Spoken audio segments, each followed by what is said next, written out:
আলু সব দিতে পারো। ফ্রাইং প্যানে আমি অল্প করে সর্ষের তেল দিলাম, এটা সর্ষের তেলে করলেই বেশি ভালো হয়। তেলটা গরম হয়ে গেছে, এবারে 5 ফোড়ন দিলাম। এবারে গ্রেট করে রাখা একটু আদা দিলাম। আদাটা একটু ভাজা ভাজা হয়ে গেছে, এবারে সবজিগুলো দিয়ে দিলাম। এবারে স্বাদ অনুযায়ী নুন দিলাম, হলুদ দেবো না, হ্যাঁ।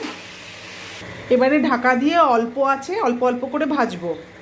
অল্প করে মুগ ডাল ভিজিয়ে রেখেছিলাম, এটা এবার একটু আদা আর অল্প নুন দিয়ে মিক্সিতে পেস্ট করে নেব। ডাল বাটাটার মধ্যে অল্প বেসন আর ধনেপাতা দিয়ে ভালো করে মেখে নেব। তরকারিটায় কাঁচা লঙ্কা চিড়ে দিলাম, এবার জল ঢেলে দেবো।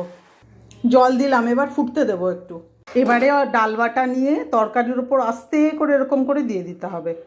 কিছুক্ষণ ঢেকে রাখলাম। বড়াগুলো দেখো কি সুন্দর সব শক্ত হয়ে গেছে, দেখো। একটু কাঁচা সর্ষের তেল আর ধনেপাতা কুচি ছড়িয়ে ঢাকা দিয়ে রেখে